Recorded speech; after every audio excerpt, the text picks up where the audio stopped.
Alors bonjour, mon nom est Hugo Trépanier, spécialiste d'applications manufacturières chez Erisco à Québec. Je vais vous présenter la nouvelle version de Inventor 2017 qui est Inventor R2, donc 2017 R2 qui inclut bien sûr le Service Pack 1, tout récemment sorti. Vous allez remarquer à gauche dans le navigateur en soi la disparition du petit plus qui a été remplacé par une flèche. Donc c'est plus évident de voir l'orientation que prend les fonctions et dans ce cas-ci au niveau de l'assemblage. Donc ici, changement au niveau visuel. Aussi au niveau visuel, vous allez remarquer au niveau de l'interface utilisateur de désactiver, si vous voulez, tous les mini toolbars. Donc, si vous désactivez ici le mini toolbar, vous n'aurez plus de mini toolbar qui va apparaître. Donc, vous allez voir la différence. Si on vient assembler, par exemple, par les joints, on voit le mini toolbar ici qui apparaît constamment. On peut bien sûr les conserver ou venir tout simplement au niveau de l'affichage et désactiver le mini toolbar. Donc, nous aurons à ce moment-là la disparition des mini toolbars et revenir avec les boîtes standards de Inventor. Aussi, vous allez remarquer au niveau du annuler et rétablir, la petite flèche un petit peu comme on retrouve dans AutoCAD pour revenir à un endroit précis. Donc, vous êtes capable de venir dans le temps, autant vers l'arrière que vers l'avant. Donc, quand même intéressant, beaucoup plus pratique que c'était dans la précédente version. Aussi, au niveau de la sélection, vous allez remarquer que lorsqu'on veut sélectionner des faces qui sont tangentes, on va sélectionner par exemple cette face-ci.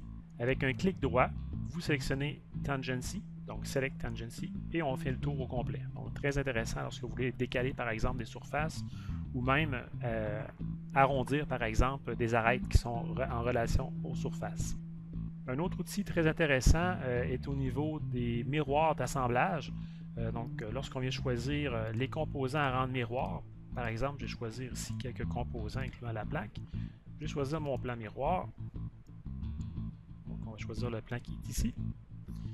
Il est possible dorénavant de bloquer directement les composants lors de la création. Donc pour éviter un déplacement, étant donné qu'il n'y a pas de contraintes sur les assemblages miroirs, mis à part les contraintes qui vont être conservées entre les composants. Donc plus intéressant au niveau de l'assemblage miroir. Il est possible aussi, plutôt que de choisir un plan, vous pouvez choisir les plans d'origine ici, plutôt que d'aller les chercher directement dans l'arborescence. Aussi, toujours au niveau des assemblages, lorsque vous placez des fichiers importés de d'autres solutions 3D, donc par exemple, je vais venir insérer ici un fichier SolidWorks directement dans Inventor en référence. Bien sûr, ce fichier-là comporte des propriétés qui proviennent de ce logiciel-là. Vous avez ici l'option de Property Mapping.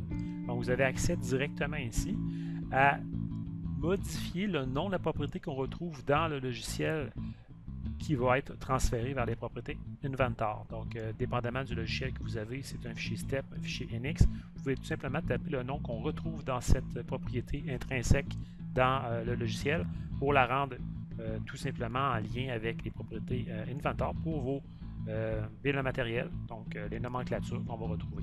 Donc, quand même intéressant. Et aussi, un autre petit outil intéressant, lorsque vous tombez au niveau des mises en plan, pour ceux qui utilisent des ballons avec la collection des ballons, il est possible de les rendre maintenant en ordre. Donc, on simple cliquer droit et vous allez faire un sort, donc tout simplement de les trier, et il va les mettre en ordre numérique. Donc, ce ne sont que quelques-unes des nouvelles options que vous allez avoir dans la version R2. Alors, je vous invite de venir tout simplement dans l'aide en ligne consulter les nouveautés de la version 2017 R2, qui est bien sûr disponible uniquement aux utilisateurs qui ont la souscription. Vous serez en mesure de mieux voir quels sont tous les changements ou même les améliorations apportées à cette nouvelle version. Il m'a fait plaisir de vous présenter les nouveautés de la version 2017 R2 de Autodesk Inventor.